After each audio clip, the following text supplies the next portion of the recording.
But do you see this as a prolonged conflict, which will also eventually now be limited basically to being seen as Europe's problem, Europe's war, and Afghanistan on Europe's doorstep, or an Iraq within Europe? How do you see this in terms of the next 3, 4 years? Do you see any resolution in sight earlier than that? It's war, it's contingent, as my Carnegie colleague Mike Kaufman likes to say, and is unpredictable. And finally, I don't pretend to be a military expert. But based on what I see and based on analysis of military colleagues I read, I think that the chances for a prolonged war are very much there. Both sides are equipped with resources to continue.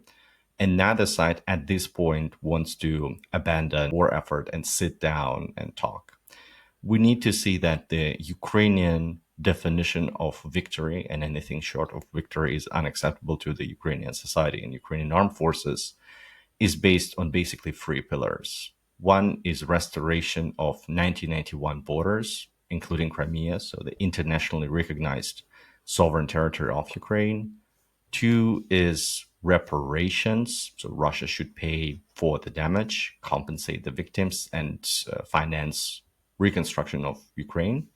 And three is accountability for war criminal on the Russian side, including the senior political leadership that committed crime of aggression and gave these unlawful orders. So short of that, anything else is unacceptable. And Ukraine is ready to talk once the first condition is met. So Russia fully withdraws its forces from all of the occupied territories, including Ukraine.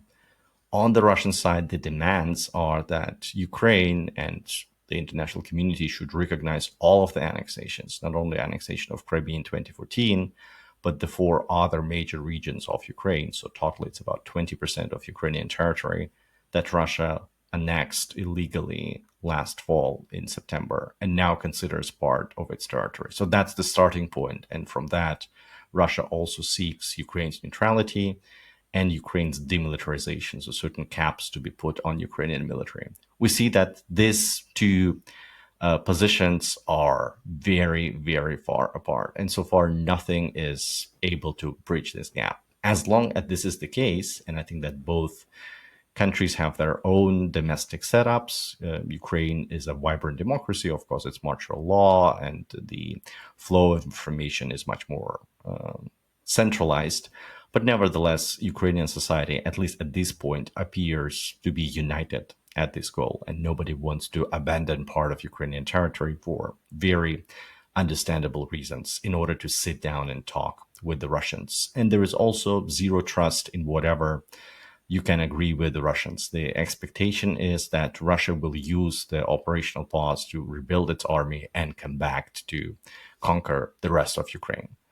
And on the But Russian side, the expectation is that, yeah, for now, Ukraine is fighting, but then give it another year or two, and then probably the population will be disillusioned. The West will also be disillusioned, will reduce support gradually, and then Russia will be in a favorable position.